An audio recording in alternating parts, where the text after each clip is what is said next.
This is Larry Anares making your day with an article I wrote entitled, Why EDSA Was Called Highway 54.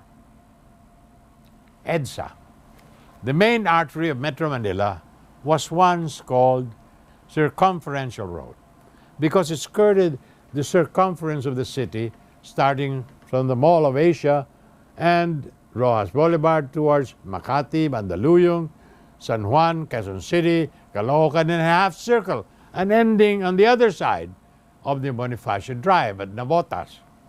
Now, EDSA was also called C4, part of a system that consisted of C1, Circumferential Road, number 1, the Bonifacio Drive and the Rojas Boulevard as its diameter, C2, President Quirino Avenue, which starts at Rojas, and a short radial arc that ends north at Bonifacio Drive, C3, a broken radial arc from Bonifacio Drive in Navotas and ends only in Quezon Avenue, C4, which is EDSA, and the present C5, also another broken radial from Taguig and ends in Ortigas Avenue.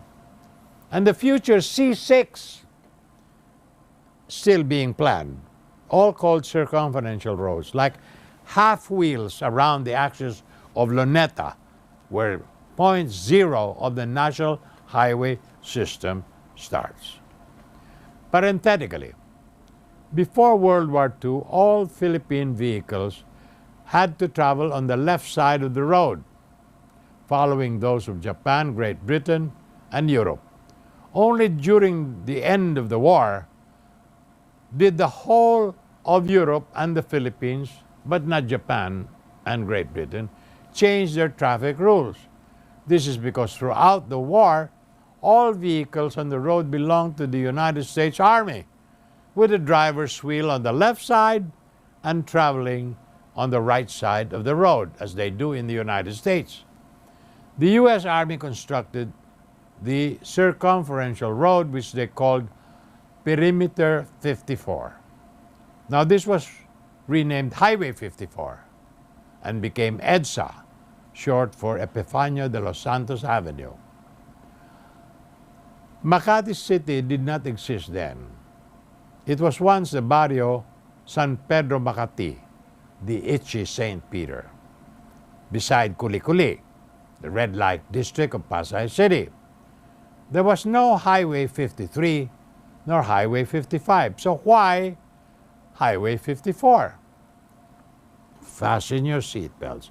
I'm about to tell you this fascinating story by Boy Saicon. More about this after these messages.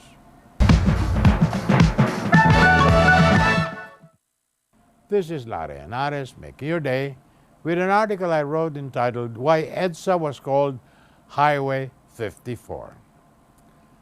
And we continue to quote, when the U.S. engineers planned to build the highway to facilitate military movement to avoid traffic in Manila, they took a map of Manila, assumed a point in Luneta where land batteries may be landed, drew a half circle with a radius of 5.4 kilometers around the city.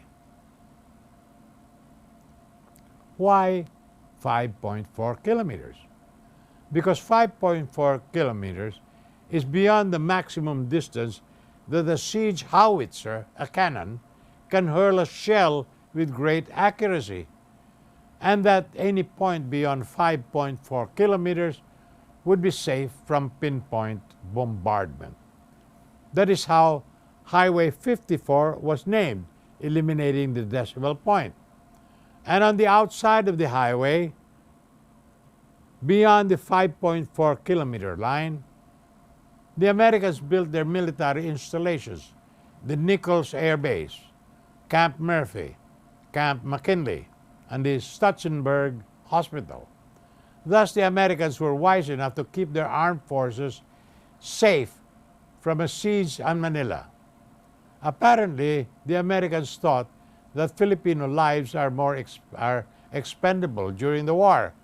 because they told the Pinoys to build the Philippine Constabulary compound and its Panopio Military Hospital on the other side of the road, where howitzer cannon shells may reach their little brown brothers.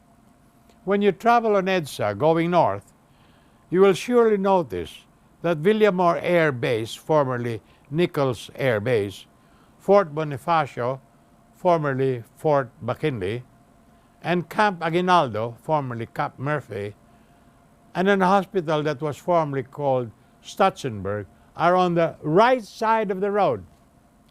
Camp Crami, then the Philippine Constabulary area, and Camp Panopio, housing the PNP Hospital, are on the left side of the road.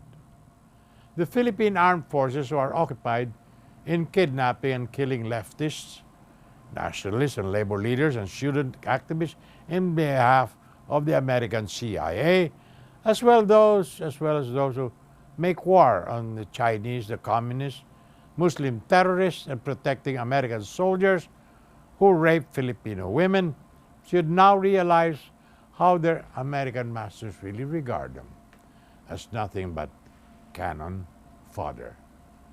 This is Larry Henares, making your day, saying good day, God bless you. Thank you very much for being with us. Till next time, hasta la bye-bye.